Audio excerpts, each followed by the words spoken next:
Determinism is the philosophical position that for every event, including human action, there exist conditions that could cause no other event. There are many determinisms, depending upon what preconditions are considered to be determinative of an event. Deterministic theories throughout the history of philosophy have sprung from diverse and sometimes overlapping motives and considerations. Some forms of determinism can be empirically tested with ideas from physics and the philosophy of physics. The opposite of determinism is some kind of indeterminism, otherwise called nondeterminism. Determinism is often contrasted with free will. Determinism often is taken to mean causal determinism, which in physics is known as cause and effect. It is the concept that events within a given paradigm are bound by causality in such a way that any state of an object or event is completely determined by prior states. This meaning can be distinguished from other varieties of determinism mentioned below. Other debates often concern the scope of determined systems, with some maintaining that the entire universe is a single determinate system and others identifying other more limited determinate systems, or multiverse. Numerous historical debates involve many philosophical positions and varieties of determinism. They include debates concerning determinism and free will, technically denoted as compatibilistic, allowing the two to coexist, and incompatibilistic, denying their coexistence is a possibility. Determinism should not be confused with self-determination of human actions by reasons, motives, and desires. Determinism rarely requires that perfect prediction be practically possible. Varieties. This article needs attention from an expert in philosophy. Please add a reason or a talk parameter to the template to explain the issue with the article. Wiki Project Philosophy, or its portal, may be able to help recruit an expert. July 2011. Causal determinism is the idea that every event is necessitated by antecedent events and conditions together with the laws of nature. However, causal determinism is a broad enough term to consider that one's deliberations, choices, and actions will often be necessary links in the causal chain that bring something about. In other words, even though our deliberations, choices, and actions are themselves determined like everything else, it is still the case, according to causal determinism, that the occurrence or existence of yet other things depends upon our deliberating, choosing, and acting in a certain way.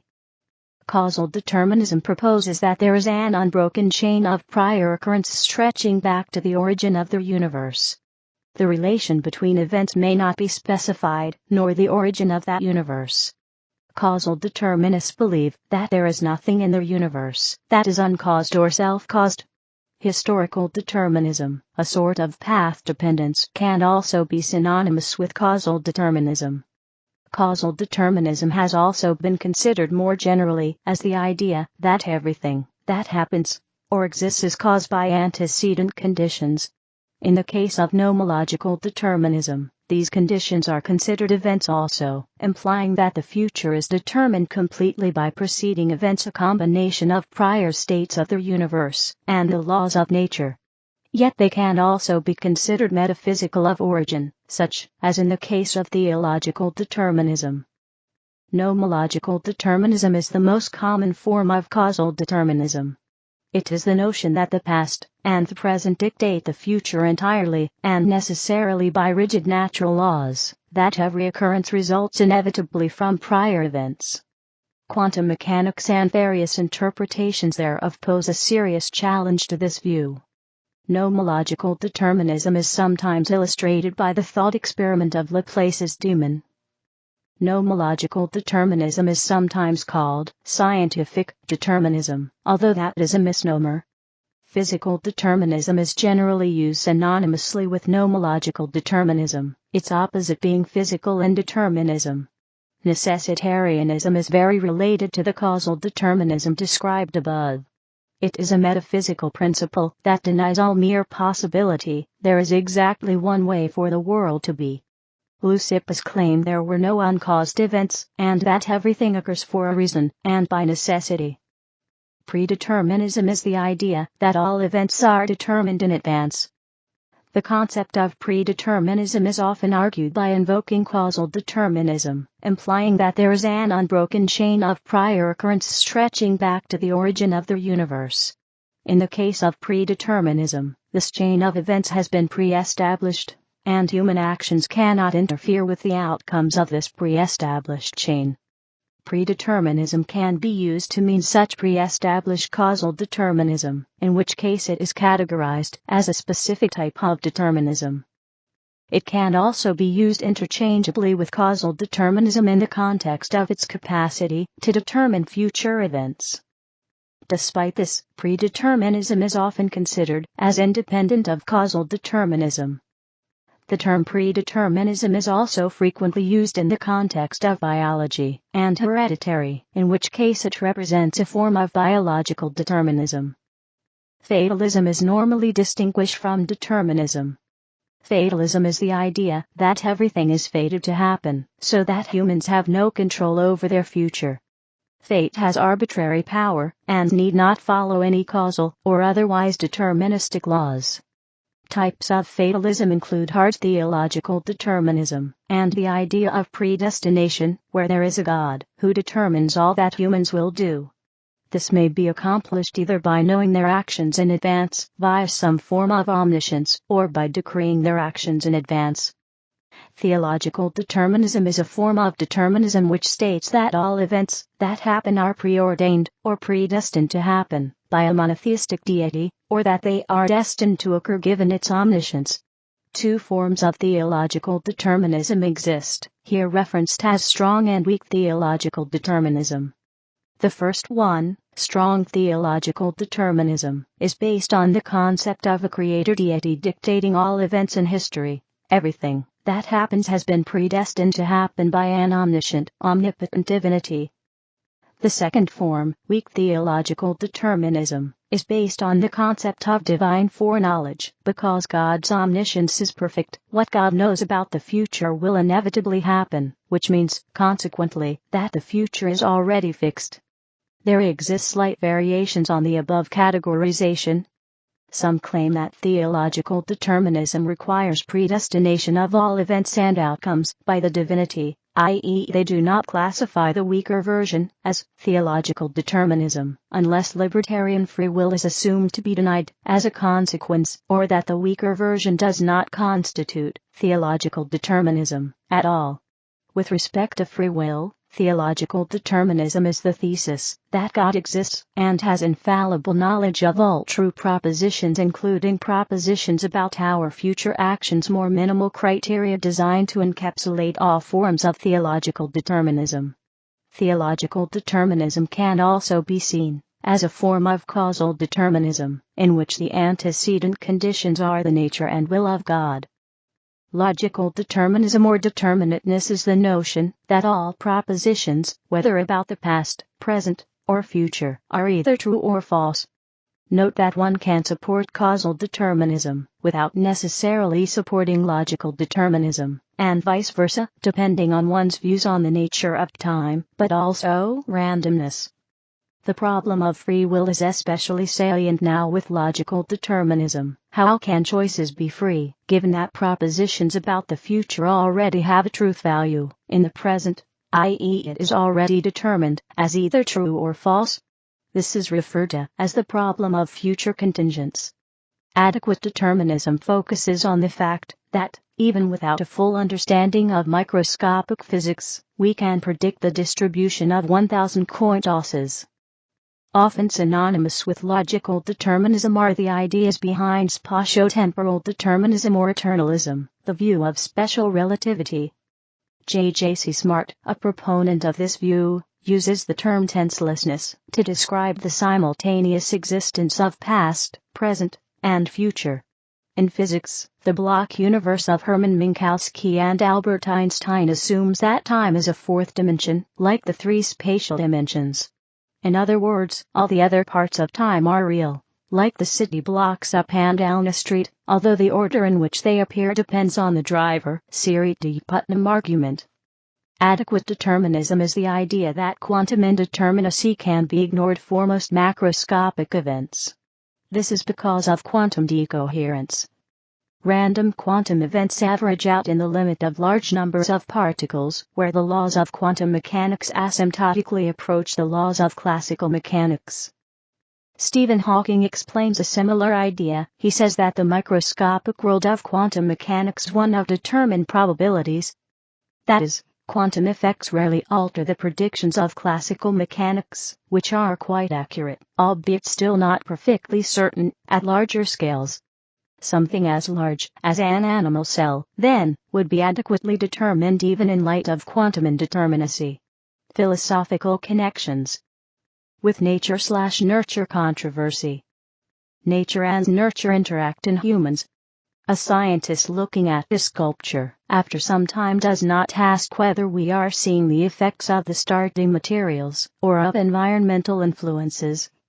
Although some of the above forms of determinism concern human behaviors and cognition, others frame themselves as an answer to the debate on nature and nurture. They will suggest that one factor will entirely determine behavior. As scientific understanding has grown, however, the strongest versions of these theories have been widely rejected as a single cause fallacy. In other words, the modern deterministic theories attempt to explain how the interaction of both nature and nurture is entirely predictable. The concept of heritability has been helpful in making this distinction. Biological determinism, sometimes called genetic determinism, is the idea that each of human behaviors, beliefs, and desires are fixed by human genetic nature. Behaviorism involves the idea that all behavior can be traced to specific causes, either environmental or reflexive.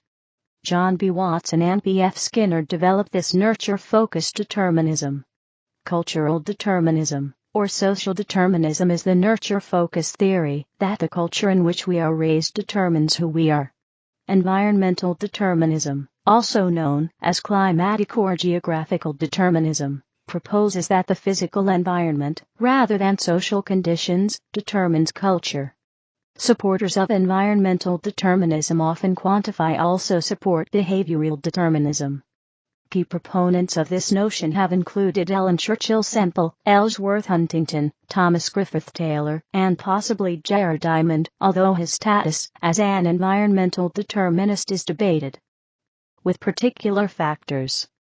A technological determinist might suggest that technology, like the mobile phone, is the greatest factor shaping human civilization. Other deterministic theories actually seek only to highlight the importance of a particular factor in predicting the future. These theories often use the factor as a sort of guide or constraint on the future. They need not suppose that complete knowledge of that one factor would allow us to make perfect predictions. Psychological determinism can mean that humans must act according to reason, but it can also be synonymous with some sort of psychological egoism. The latter is the view that humans will always act according to their perceived best interest. Linguistic determinism claims that our language determines, at least limits, the things we can think and say and thus know. The Sapir-Whorf hypothesis argues that individuals experience the world based on the grammatical structures they habitually use. Economic determinism is the theory which attributes primacy to the economic structure over politics in the development of human history. It is associated with the dialectical materialism of Karl Marx. Technological determinism is a reductionist theory that presumes that a society's technology drives the development of its social structure and cultural values. With free will. A table showing the different positions related to free will and determinism. Philosophers have debated both the truth of determinism and the truth of free will. This creates the four possible positions in the figure. Compatibilism refers to the view that free will is, in some sense, compatible with determinism. The three incompatibilist positions, on the other hand, deny this possibility. The hard incompatibilists hold that both determinism and free will do not exist. The libertarianists, that determinism does not hold, and free will might exist, and the hard determinists that determinism does hold, and free will does not exist. The standard argument against free will, according to philosopher J.J.C. Smart, focuses on the implications of determinism for free will. However, he suggests free will is denied whether determinism is true or not. On one hand, if determinism is true, all our actions are predicted, and we are assumed not to be free. On the other hand, if determinism is false, our actions are presumed to be random, and as such we do not seem free, because we had no part in controlling what happened. In his book, The Moral Landscape, author and neuroscientist Sam Harris also argues against incompatibilist free will. He offers one thought experiment where a mad scientist represents determinism. In Harris' example, the mad scientist uses a machine to control all the desires, and thus all the behavior, of a particular human. Harris believes that it is no longer as tempting, in this case, to say the victim has free will. Harris says nothing changes if the machine controls desires at random, the victim still seems to lack free will. Harris then argues that we are also the victims of such unpredictable desires, but due to the unconscious machinations of our brain, rather than those of a mad scientist. Based on this introspection, he writes, this discloses the real mystery of free will. If our experience is compatible with its utter absence, how can we say that we see any evidence for it in the first place? Adding that whether they are predictable or not, we do not cause our causes. That is, he believes there is compelling evidence of absence of free will. Harris' viewpoint implicitly assumes a philosophy of materialism, that is, that mental events are reducible to neurological occurrences. Some research, founded by the John Templeton Foundation, suggested that reducing a person's belief in free will is dangerous, making them less helpful and more aggressive. This could occur because the individual's sense of self-efficacy suffers. With the soul. Some determinists argue that materialism does not present a complete understanding of the universe, because while it can describe determinate interactions among material things, it ignores the minds or souls of conscious beings. A number of positions can be delineated. 1. Immaterial souls are all that exist, idealism. 2. Immaterial souls exist, and exert nondeterministic causal influence on bodies. Traditional free will, interactionist dualism. 3. Immaterial souls exist, but are part of deterministic framework. 4. Immaterial souls exist, but exert no causal influence, free or determined, epiphenomenalism, occasionalism. 5. Immaterial souls do not exist, there is no mind-body dichotomy, and there is a materialistic explanation for intuitions to the contrary. With ethics and morality. Another topic of debate is the implication that determinism has on morality. Hard determinism, a belief in determinism, and not free will, is particularly criticized for seeming to make traditional moral judgments impossible. Some philosophers, however, find this an acceptable conclusion. Philosopher and incompatibilist Peter Van Inwagen introduces this thesis as such. Argument that free will is required for moral judgments. 1. The moral judgment that you shouldn't have done X implies that you should have done something else instead. 2. That you should have done something else instead implies that there was something else for you to do. 3. That there was something else for you to do implies that you could have done something else. 4. That you could have done something else implies that you have free will. 5. If you don't have free will to have done other than X, we cannot make the moral judgment that you shouldn't have done X. However, a compatibilist might have an issue with Inwagen's process, because one cannot change the past, like his arguments center around. A compatibilist who centers around plans for the future might posit. 1.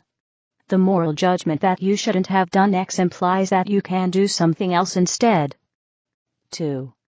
That you can do something else instead implies that there is something else for you to do. 3. That there is something else for you to do implies that you can do something else. 4. That you can do something else implies that you have free will for planning future recourse. 5. If you have free will to do other than X, we can make the moral judgment that you should do other than X, and punishing you, as a responsible party, for having done X, that you know you should not have done, can help you remember to not do X in the future. History.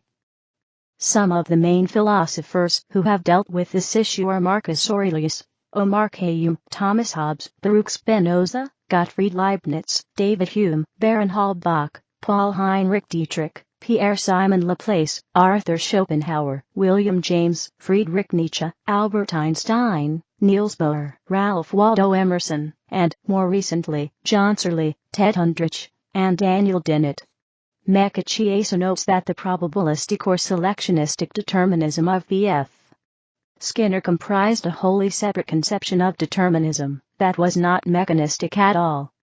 Mechanistic determinism assumes that every event has an unbroken chain of prior occurrences, but a selectionistic or probabilistic model does not.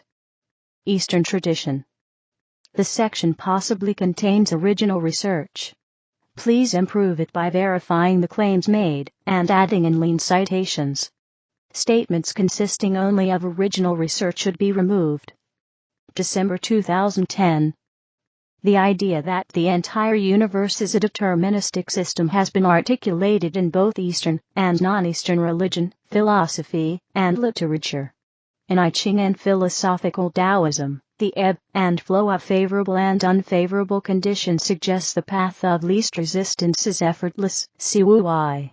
In the philosophical schools of India, the concept of precise and continual effect of laws of karma on the existence of all sentient beings is analogous to Western deterministic concept. Karma is the concept of action or deed in Indian religions. It is understood as that which causes the entire cycle of cause and effect, i.e., the cycle called Sasra, originating in ancient India and treated in Hindu, Jain, Sikh, and Buddhist philosophies.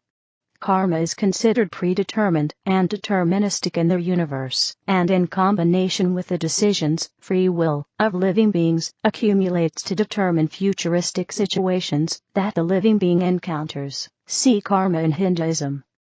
Western tradition. In the West, some elements of determinism seem to have been expressed by the pre-Socratics Heraclitus and Leucippus. The first full-fledged notion of determinism appears to originate with the Stoics, as part of their theory of universal causal determinism.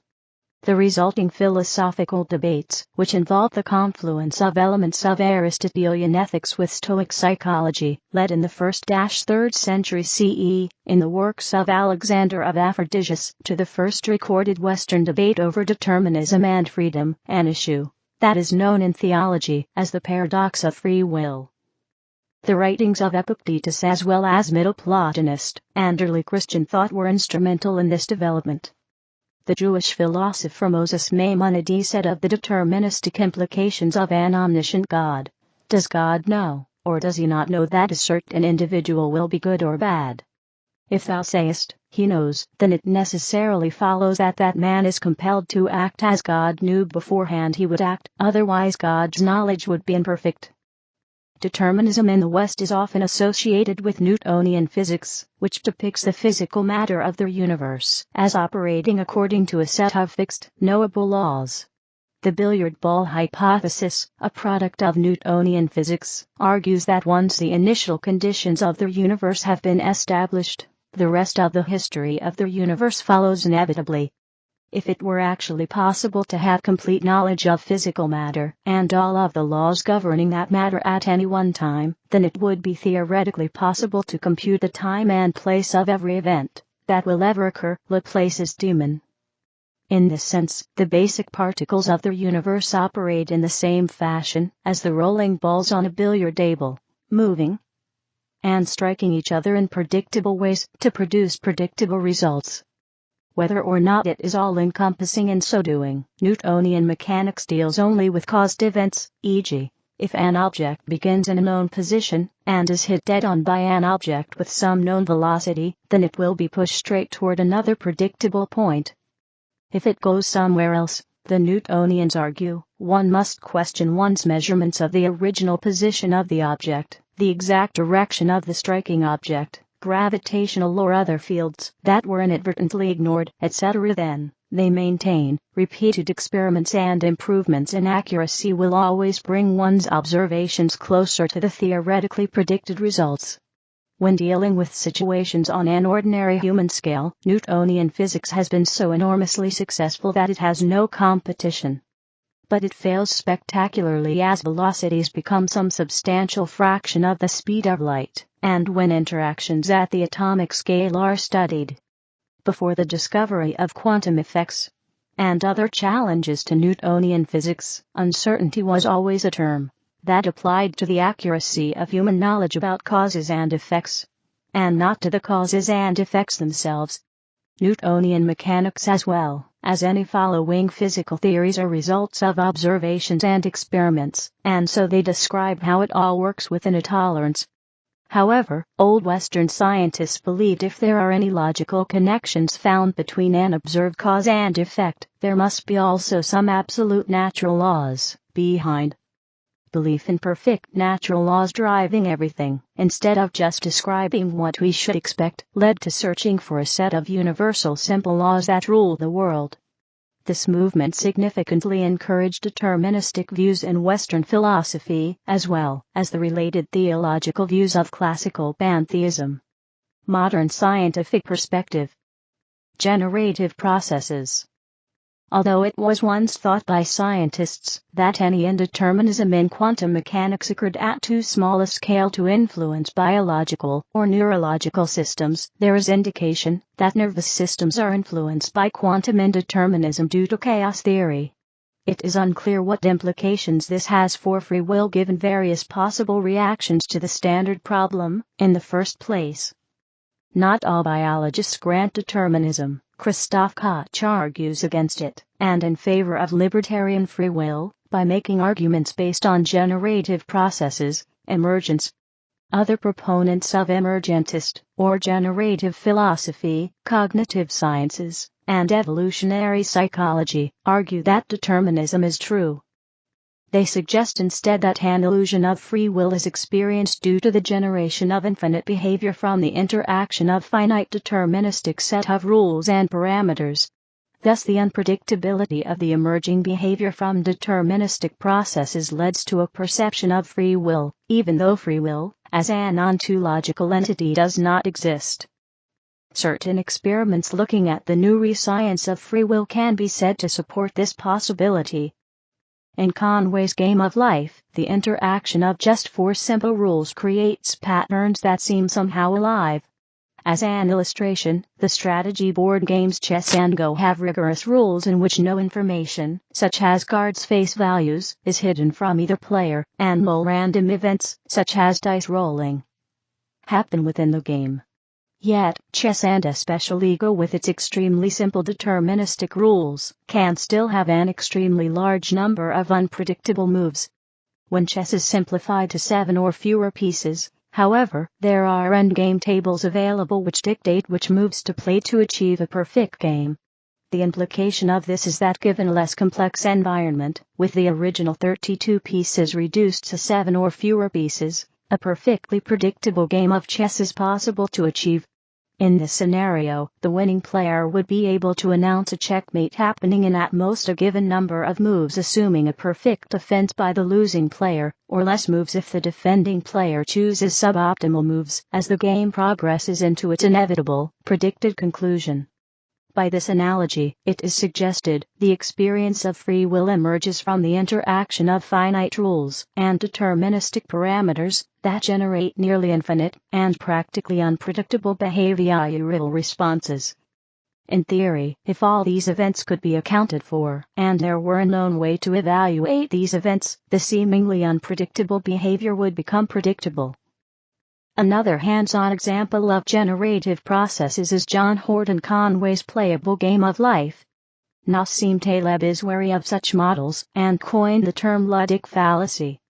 Mathematical models. Many mathematical models of physical systems are deterministic.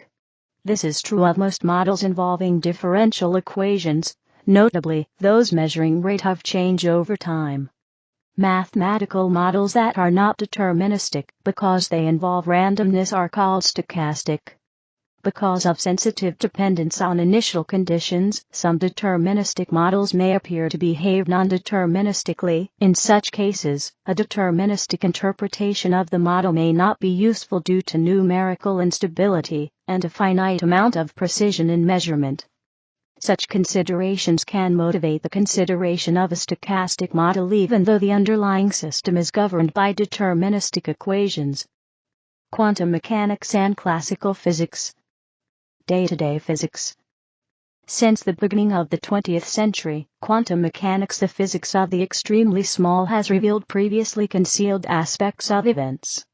Before that, Newtonian physics, the physics of everyday life, dominated. Taken in isolation, rather than as an approximation to quantum mechanics, Newtonian physics depicts a universe in which objects move in perfectly determined ways. At the scale where humans exist and interact with the universe, Newtonian mechanics remain useful and make relatively accurate predictions, e.g. calculating the trajectory of a bullet. But whereas in theory, absolute knowledge of the forces accelerating a bullet would produce an absolutely accurate prediction of its path, modern quantum mechanics casts reasonable doubt on this main thesis of determinism. Relevant is the fact that certainty is never absolute in practice, and not just because of David Hume's problem of induction. The equations of Newtonian mechanics can exhibit sensitive dependence on initial conditions. This is an example of the butterfly effect, which is one of the subjects of chaos theory. The idea is that something even as small as a butterfly could cause a chain reaction leading to a hurricane years later. Consequently, even a very small error in knowledge of initial conditions can result in arbitrarily large deviations from predicted behavior. Chaos theory thus explains why it may be practically impossible to predict real life, whether determinism is true or false. On the other hand, the issue may not be so much about human abilities to predict or attain certainty as much as it is the nature of reality itself.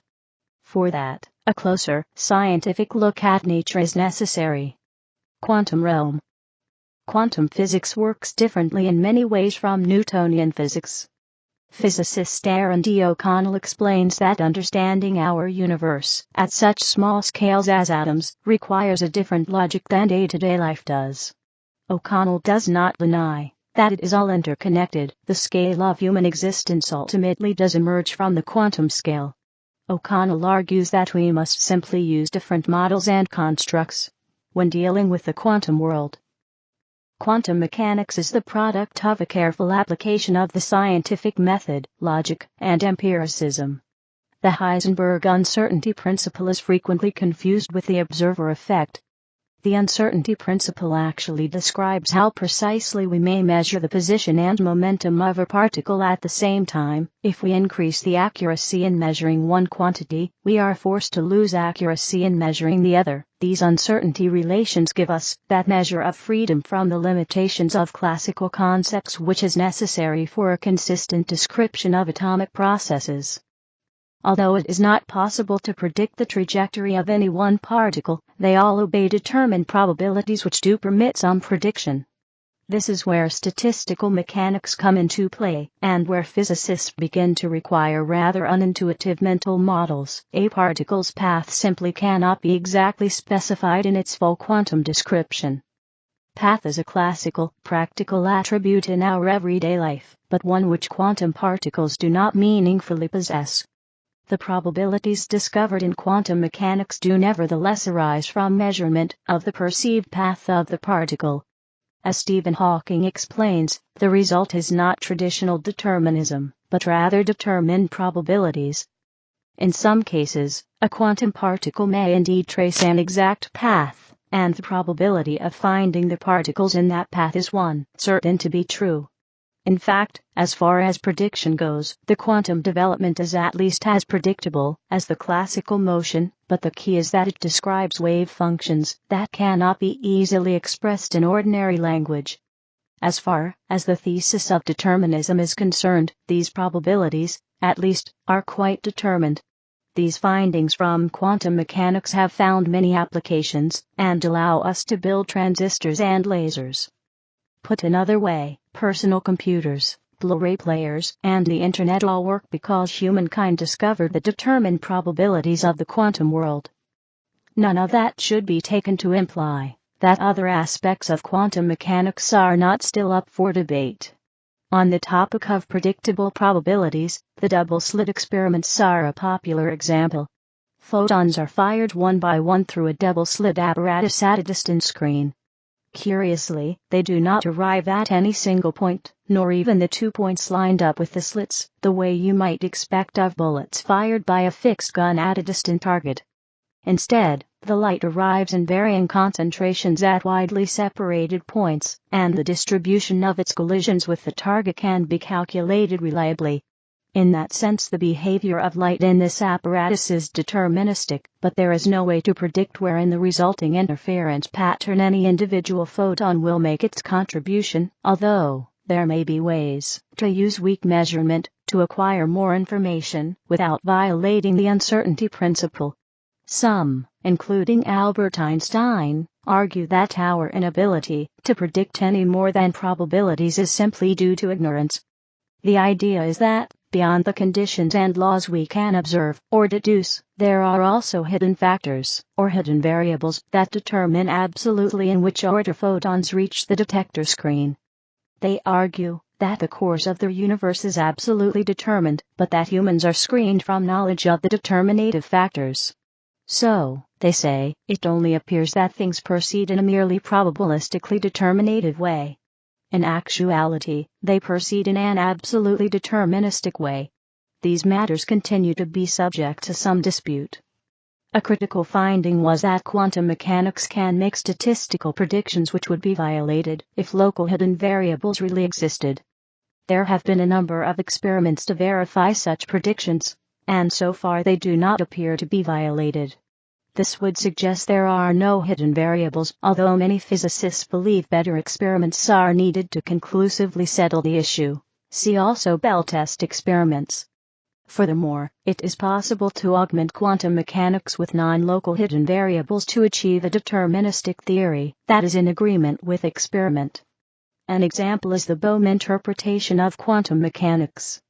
This debate is relevant because it is easy to imagine specific situations in which the arrival of an electron at a screen at a certain point and time would trigger one event, whereas its arrival at another point would trigger an entirely different event, e.g. see Schrödinger's cat, a thought experiment used as part of a deeper debate.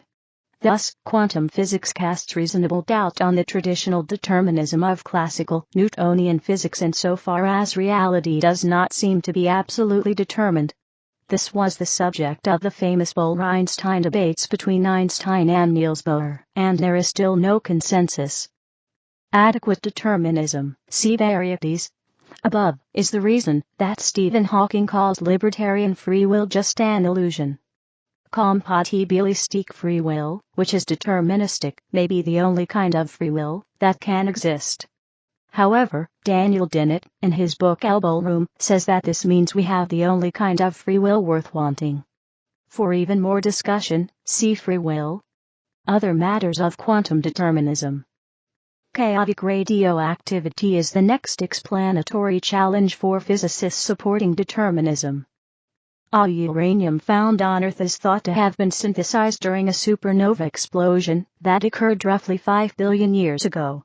Even before the laws of quantum mechanics were developed to their present level, the radioactivity of such elements has posed a challenge to determinism due to its unpredictability.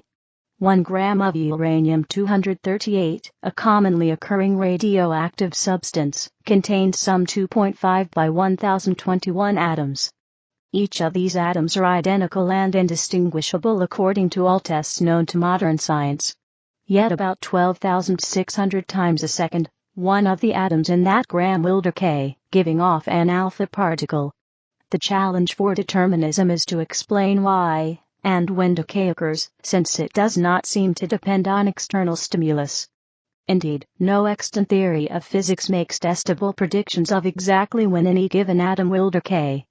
At best, scientists can discover determined probabilities in the form of the element's half-life. The time-dependent Schrödinger equation gives the first-time derivative of the quantum state.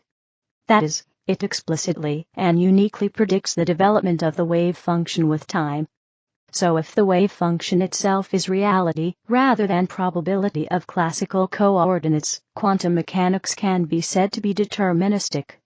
According to some, quantum mechanics is more strongly ordered than classical mechanics, because while classical mechanics is chaotic, quantum mechanics is not.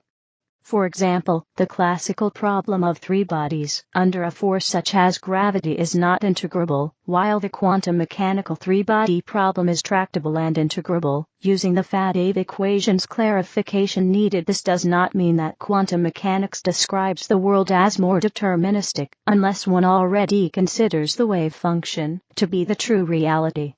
Even so, this does not get rid of the probabilities, because we can't do anything without using classical descriptions, but it assigns the probabilities to the classical approximation, rather than to the quantum reality. Asserting that quantum mechanics is deterministic by treating the wave function itself as reality implies a single wave function for the entire universe, starting at the origin of the universe. Such a wave function of everything would carry the probabilities of not just the world we know, but every other possible world that could have evolved. For example, large voids in the distributions of galaxies are believed by many cosmologists to have originated in quantum fluctuations during the Big Bang. See cosmic inflation, primordial fluctuations, and large-scale structure of the cosmos.